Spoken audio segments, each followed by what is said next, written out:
Pruning roses has long been considered something of an art, and it can be bewildering to the beginner, but it's really not that difficult. A few years back, Britain's Royal National Rose Society did a study where they cut back roses using a brush cutter, and they still managed to bloom quite nicely.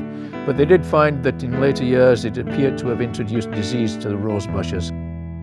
I'm not suggesting you take a chainsaw to your roses.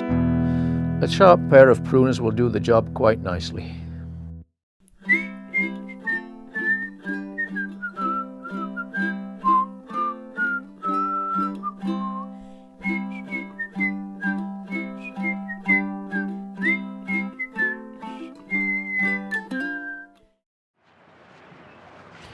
These are just regular gardening gloves for ordinary work in the garden, but if you're pruning roses or raspberries, you need a heavy work glove that the thorns won't go through.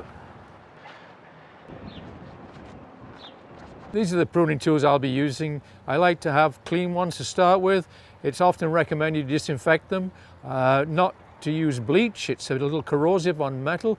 One of the best disinfectants for garden tools is Lysol, strangely enough. These are the long-handled fiscus ones. I really like these because things like roses I can reach in without getting thorns in my fingers. These are my 20-year-old tea roses and floribunda roses. Those are the ones with the perfect rose bloom. Last fall I cut off the long stems because that stops them waving around in the wind, and I piled up earth around them to protect them. That's necessary because they're not really that hardy in this climate, so they do need winter protection. But I've scraped off all the soil on the other ones, and it's now time to start doing some serious pruning. These roses of mine are almost 20 years old, and they're pretty gnarly. And first thing I do is I try to find what's living and what's dead, and it's not too difficult. Usually it's the brown stuff, except where it's a heavy stem, they're brown anyway, but newer growth, the green is alive and the brown is dead. So I'll first begin by cutting out all the dead stuff.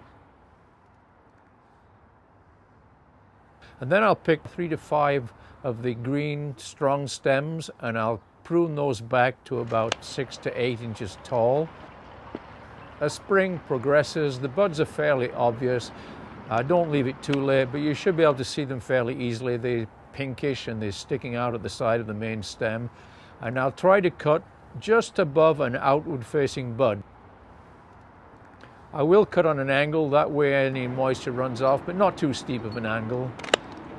The important thing about cutting above outward facing buds is that it controls the direction of the future growth, and rather than growing into the interior, crisscrossing, it will grow outward. It leaves a much better form for the plant. And finally, be very careful pruning roses. You don't really need full body armor, but be warned that roses are vengeful, even spiteful, and they will bite back. Any questions? Email me at garden@gto.net. I'm David Hobson for therecord.com.